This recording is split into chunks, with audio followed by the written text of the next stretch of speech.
Really, today's episode could have just been entitled, "This Could Have Been an Email," and we could have just been done, right? We didn't have to do a whole podcast, if it could have just been an email. But good to see you, my friend. I know you've made some journeys around the world and back again, and you've decided to grace us with your presence back on the show. It's funny because the superstar that is Jamie Hopkins actually invited me back to continue being a co-host, and I should feel honored. I mean, the guy's kicking the ball at the Oof. opening kick, which I didn't know was a thing, and watching Messi play from the sideline, which I'm jealous of. Yeah, But nobody knew it was a welcome back. thing till I did it. It's Well, look at apparently that been a thing for trailblazer, man. years, and then I did it, and everyone's like, "Oh, that's a thing." Yeah, you're a trailblazer. You're a trailblazer, and you're absolutely right. This could have been an email, but email, especially professional email, is the bane of my existence. Hmm. Mainly because people send way too many of them. And the worst is if you don't know if the email is truly addressed to you or if it's specifically meant to you, but everyone else is replying and they're replying to all. And then you're stuck in endless communication. And Forever. it is the worst. Oh yeah. Yeah, so this is an interesting one, and when I asked you to hop on about this topic, I know you were like, I don't this one is not the one I love, right? Like it's the bane of your existence. But the reality is so much of our communication in today's world has moved into this virtual world, and it's moved into email settings. And the reality is, most people are relatively new to it when we think about the grand scheme of the world, right? We've only really been emailing for 30 years or so. I think it was like maybe early 90s that email really started becoming a real thing. And when you think about that, okay, there's not decades and decades and hundreds of years of experience of what's the right etiquette. So it's kind of been developing as we go. And I'm sure that it will continue to develop past our conversation here. But I've had kind of the whole run. As when I was a professor, I got Miss Hopkins sometimes, and it was like, okay, if you're getting that wrong, there's a lot of stuff we have to talk about here. And it just kind of put people in a really bad spot immediately when interacting.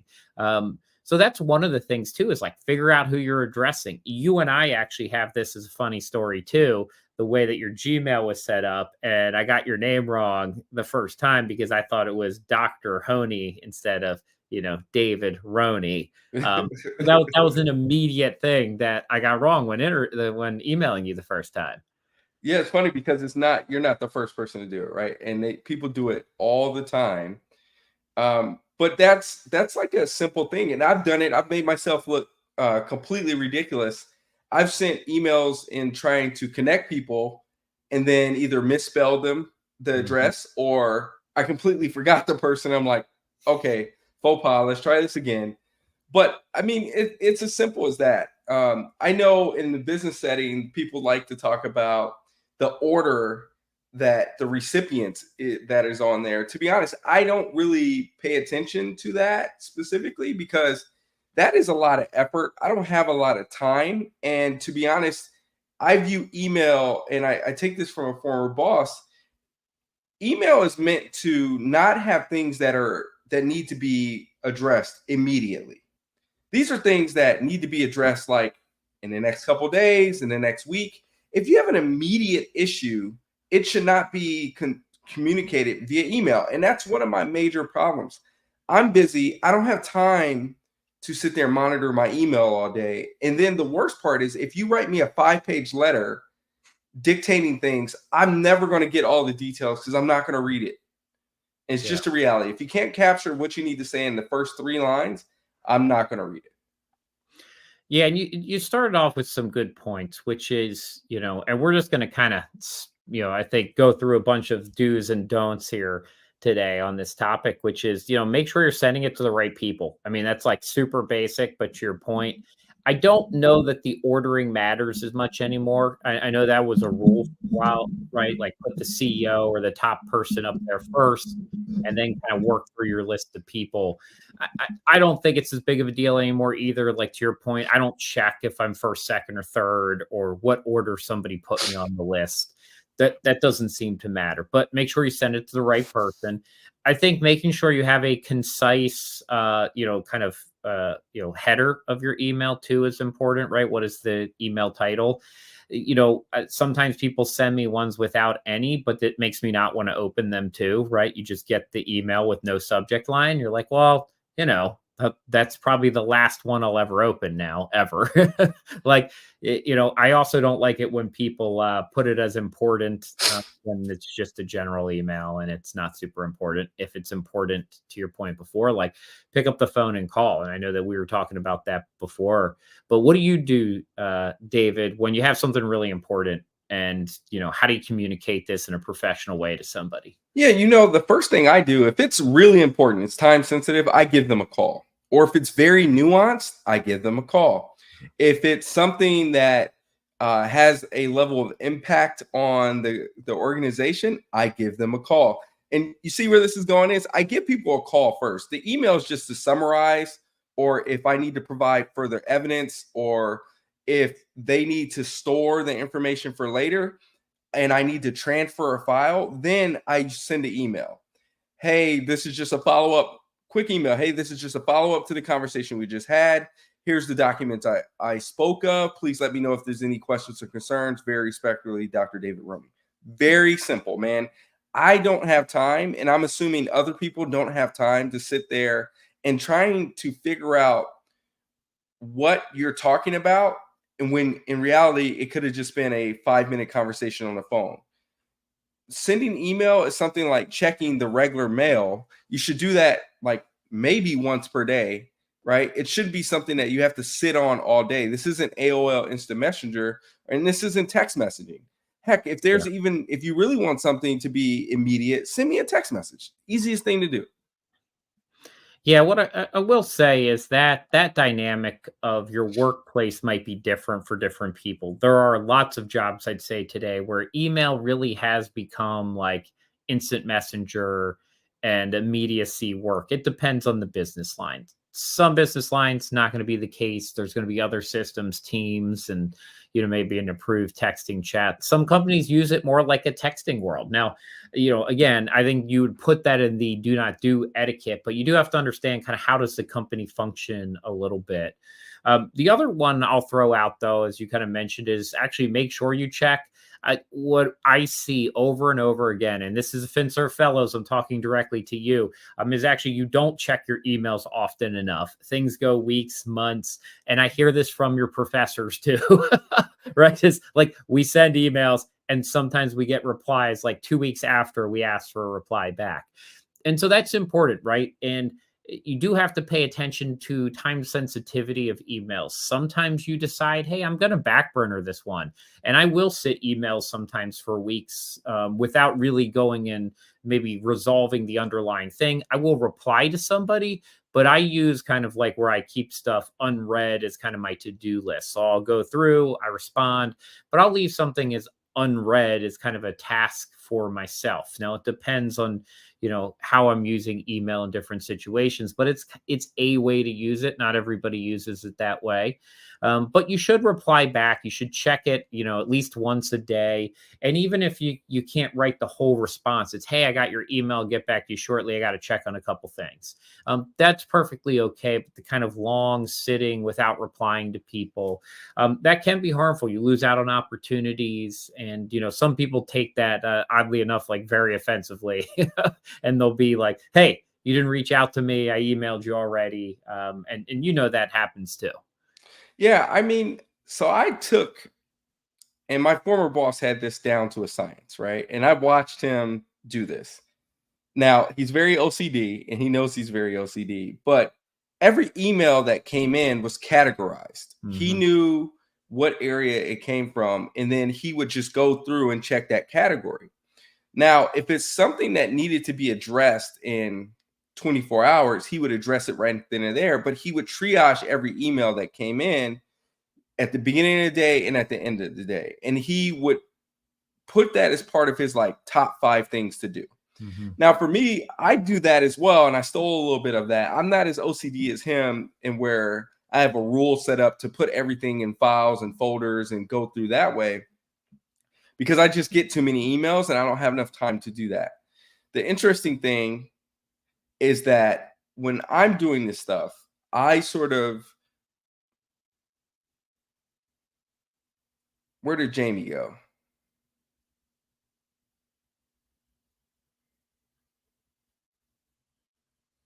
Are you back? Mm-hmm. But there we go. All right, I lost you for a couple minutes. The interesting thing when I'm doing my email is I put that every day as one of my top 5 things to accomplish. Like email, read the news, like those are always 2 of my top 5 things, right? Because those things are important to me. Yep. The email is important mainly because I know that I'm short on time and I don't want to miss anything. We reviewed an Indeed article, you and I, and one of the top like 22 things that they talk about is replying within 24 hours. I think in reality, I'm not a huge fan of receiving replies that just say thank you, right? Like that just bogs down my email, and I'm sitting there waiting for like some poignant like reply. Like you don't need to reply just to say thank you. And I've done that before too, and mainly it's because so that I can show the other person that I at least read it, Mm-hmm. and I acknowledge the fact that I need to do something. Now, if it's just a FYI, I'm not going to reply back to that. But if it's something that's tasking me, I'll send something back and say, Roger, I got it. I'll take care of it by X, Y, and Z time. And I think that's an important thing to do. The reality is most people, like you said, they just don't have it in their routine to check their email. And that leads me to another thing. If you send me an email and it says bigwanker@gmail.com, I'm not opening that. It's just a reality. Have a professional email address. It's very simple, man. You're not 13 years old. Your username isn't supposed to be funny. It needs to be professional. And if it's not professional, guess what? It looks like spam to me, and I'm not opening it. Yeah. And I'll drive on that one a little bit more is because I talked to a student just a couple weeks ago who said he's got 4 emails and he uses all 4. And I was like, you don't want to do that either. Don't have 4 different emails and spread stuff out that much. Like pick one professional email that likely ties to your name in some shape or form, or a company, one of the 2, and stick with that one.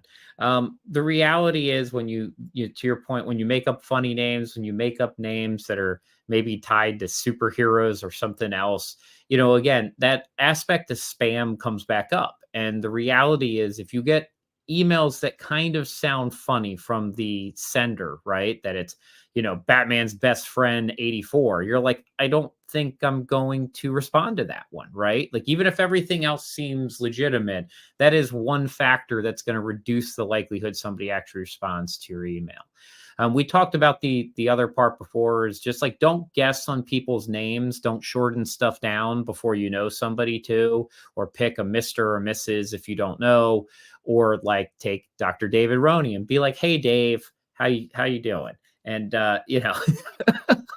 You found another one of my pet peeves, and people do this all the time. And I'm going to call out advisors because they do it all the time. I don't know them. They're calling me David or Dave, and they're trying to solicit business from me or get me to hear their pitch. And I don't know you, right? The easiest thing to do in dealing with that, where you don't know a person, or even if you do, be respectful. Mr. Hopkins, right? Mr. Jamie, sir, ma'am. It's very simple. Or even if you don't know what title they like to go off of, good evening, good afternoon, to whom it may be of concern, right? There's certain salutations you should use. And that leads me to my next point. If you send me an email with an emoji in it, I'm not reading it. It's just a reality. It's not a serious email. Come on, it's hieroglyphics, man. It's this ancient Egyptian, communication. This is that they made a movie about with the poop emoji, right? Like I look, if you send me an email with the emoji in it, I'm just not reading it, right? You're just not being serious. And again, my time is precious. Yeah. So, I think another one, and I know this happens to you too, is that emails are not a way for you to pass work off to somebody else, right? Like that's not what emails are. And, I still get things like that where people are like, "Hey, out of the blue, could you review this deck and give me some pointers on it?" And I'm like, "No, like it's not my job to review your pitch deck from some company that I don't work with and give you pointers on it." Now, if you reach out to me and ask for time and then say I want to run an idea by you, I will probably hop on a call with you and give you the time. But if you throw things over an email for me to do for you, those I usually won't respond to either. And I probably won't introduce you to anybody else again because you look like a taker to me then, right? Like you're not trying to give, give to give or anything like that. You're just trying to take. And you're trying to take from other people's time in an email and bark orders around. And I'm hugely not a fan of that. And that can occur inside of teams and other things too. It's just not the way that's not how you give somebody work, right? And be very wary of doing that to maybe people you report to or your boss reports to. Like, are you trying to send somebody work via an email when they're super busy? Just be careful about that. I think two other things too is we mentioned quickly the reply all. Just be careful with that at work. A lot of people reply all to company-wide messages. They're not meant to be reply all, so be careful. And the one that I've seen more damage done, honestly, even than that, is forwarding emails. I've ended up on forward chains where I was not supposed to see the rest of the email below. I've seen people in my organizations forward stuff out of the organization that shouldn't be forwarded out, because when you scroll down, all of a sudden you see that they're talking about a client or they're talking about something that's more privileged information. So I try not to forward many emails at all, ever, unless I know I'm forwarding to somebody who wasn't on the email. But otherwise, I really don't use the forward feature. I'll drop, like if you're trying to forward it because there's an interesting part, copy and paste it, move something over. The whole forwarding aspect of long emails can really get you in trouble, can hurt people, a whole bunch of things. So be very careful about using that feature in a professional setting. I completely agree. Personally, if I'm ever in that situation and I need to forward a specific portion of the email, I do click the forward button, but I completely change the format of the email. I delete everything that they don't need to see, Mhm. and I take the forward part out of the subject line, right? Yeah. And then I put in there, I just shorthand it FYSA, for your situational awareness, or hey, this is something that I think you need to know about. Please keep this for your information. But it's very important, and people do this all the time. And this gets us back to people who are tech savvy versus non-tech savvy. They don't realize that they're doing something wrong, because a lot of people will just forward an email Mhm. chain and they never actually scroll to the bottom to see what the original conversation is. I forwarded, or I've received forward emails where someone's talking negatively about me or another colleague of mine, and I'm like, well, was I supposed to see this? Because I see it now, and so Yeah. now I have to address it. And that is a problem, right? Like, you have to be able to be professional in the way that you use email. Again, the whole purpose of email was to be electronic mail, right? To be a electronic version of what we call snail mail. You don't sit there and wait at the mailbox all day for your mail to come in. It's just not how it is. The post office delivers 6 days a week, one time a day, right? And the reality is we've taken email and we've turned it into some type of text messaging on steroids. Even text messages originally, most people don't realize, unless you're of the olden days and you're getting older, that text messages had a character limit on it originally. Mhm. Oh And if yeah. you had to pay by character, right? And then they took away the character limit. First, they added the ability to thread, and then they added the ability to not have a limit. It reminds me of Twitter, right? Twitter started out with however many characters, and then they expanded, and then eventually they found a way to do long form messaging on Twitter. And we've sort of turned email into super text messaging. And if you look at the format of a lot of emails or email clients, it's turned into where it almost looks like a text message thread. And I feel like people have gotten so comfortable with that they're misusing it, and it's becoming a problem. Yeah. Look, I think that's why we're doing this episode, because there's so many things that can go wrong. Right? Like, it's misused, it's treated like a text chat. We forward messages we shouldn't.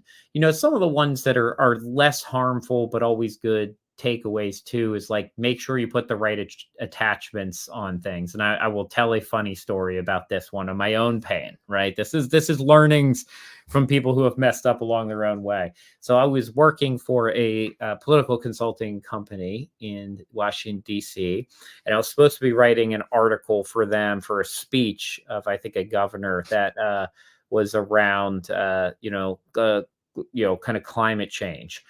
And so I'd never written anything else on climate change. And so I just, went on my computer when I was going to send the email, and I started typing in climate change or whatever it was, and I saw a Word document. So I grabbed it, dropped it in the email, off it went, mission accomplished, great day. And I got a call from my boss at the time, and he's like, "What the hell is this? What did you just send over?" And I was like, "I sent over the article. What's wrong with it?" And so my best friend in college, Bijan, apparently on my computer one day, because this is very classic Bijan, just decided to write some literary thing. He was an English major, about arguing both sides of a topic on my computer. I don't know why he didn't use his computer, but he didn't. That's very Bijan. And so there was this like article on there that Bijan had wrote about like anti-climate change versus climate change. And like, that's what I sent instead. So I sent this totally terrible,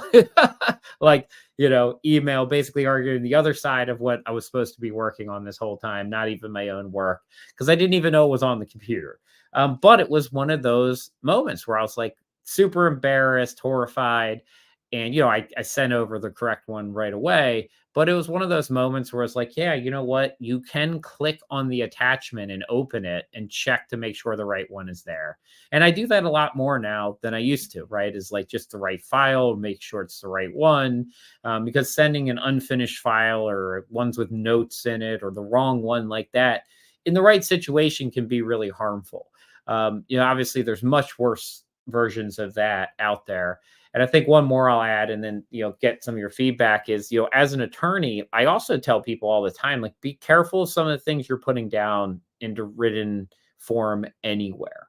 There are times when you said before, David, that like you do want to put something down because you're summarizing it, you're putting it down in writing on purpose over to somebody. And that's a use of email sometimes. Hey, here's some things, I'm sending it to you, it's written down, you have it now. But on the flip side, there are times where you really do not want to put every thought that you have in your mind down on email or Teams or a text chat. And some of those are better off being phone calls or meetings in person with somebody. So, you definitely, I think as you're early on in your careers, you're not going to be as cognizant of that. Often those come up after some point in time when you had a problem with something. But this does plague people. It plagues executives. It plagues companies. Be careful of what you're putting down all the time in writing. If it's something that you don't want to be plastered on the front of the New York Times someday, it shouldn't be written down in an email. 100% agree. And I'm going to take it one step further. If it's something that you don't want the whole world to know and you don't want to ever be found, don't put it down in email, right? So if you're bad mouthing a colleague, and you should never do that, don't put it in an email. If you are saying anything wrong, or if it can be deemed in any other light, don't put it in an email. We all get emotional. We all have our bad days. Do not use email as your emotional outlet to send to other people. Yeah. It's just, don't use Teams, don't use text messages, just don't. Yeah, especially if you're entering financial services, there's a lot of flag words out there too. So, things that compliance might have put in place, or, kind of tech to flag, hey, so if you put bomb in something, it very well might get flagged and they pick it up and somebody then goes and reads it. Similar thing though, if you put down a coworker, or somebody in a message is putting down a coworker, some of those words could be ones that get flagged. Also, remember your company has the right to look at all of those things, right? Like it's theirs. It's their communications when you're working there too. So, especially on work emails, be very cognizant of that. But it's a great point. Like even in text messaging, I think a lot of us grew up at a time, you and I did, where, our first 20 years of life or so, 16, really didn't have phones that recorded things at all. Really, as you said, like maybe we sent text, but it was mostly like, hey, mom, pick us up here because you don't want to use up call minutes or whatever. And, but that's changed a lot. So the whole world, all that stuff is fairly permanent and can cause a lot of problems. As much as these are great tools to use, thinking about the appropriate way to connect with somebody, keeping things short, clear, not having things that look like spam or, some type of fraud, all of that has to come into play every time you email. It's a great point that you brought up. 20 years ago, when we were in college, texting wasn't a thing, right? We called people. Yeah. And email, we were in college. I tried never to use my email, right? Because it was only associated with it was communication with my professors. It wasn't communication from one person, one student to another student. Is communication with my professors, or it was professional associated email. The biggest thing for us was AOL Instant Messenger or MSN Messenger, where we would talk to our friends. Now, people are so comfortable with technology, and I'm guilty of this too. I don't like talking on the phone, and so I text people all day. But the thing is we have to remember there's a clear distinction between your personal text and your email. And I think people have started to blur the lines. And as we get more and more of these tools, Slack, Teams, people think they treat it like their personal text, right? And so there's a lot of shorthand that is used. If you're using an acronym, spell it out first. Even if it's a well-known acronym, spell it out first. It's just a reality. That's the professional standard. Don't use acronyms. Don't make up acronyms that aren't standard. And if you're making up one, just because you're having to use that word over and over again or that phrase, you need to spell it out beforehand. It's the same things. And your email should take less than 30 seconds to read. If it takes more than 30 seconds, guess what? It's too long. Yeah, all this is good, and I know it's maybe not the world's most exciting topic of all things that people hop on, but I really do hope everybody listens here and thinks about this as like a very serious part of their professional development and success.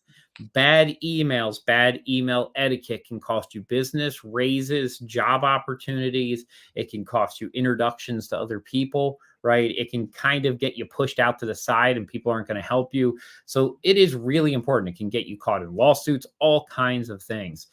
So I think, what Dr. David, you said earlier was like, if this isn't something you want the whole world to see, it shouldn't be that form or that email. And so a lot of the things we're talking about are trying to keep that from happening, treating it professionally, being concise, short, clear, not looking like fraud, because email fraud's, growing and growing. It's going really basically out the roof all the time. And it's getting better and better, where typos used to be a clear giveaway, right? You could read it and be like, oh, well, that's clearly not, that Prince is not a real Prince. It's not the fact that it's a Prince, but I don't know why princesses don't try to move their money here too. Haven't figured that out. It's always a prince, but you figure some of these princesses would want to transfer money to me in the US also, but they still don't reach out.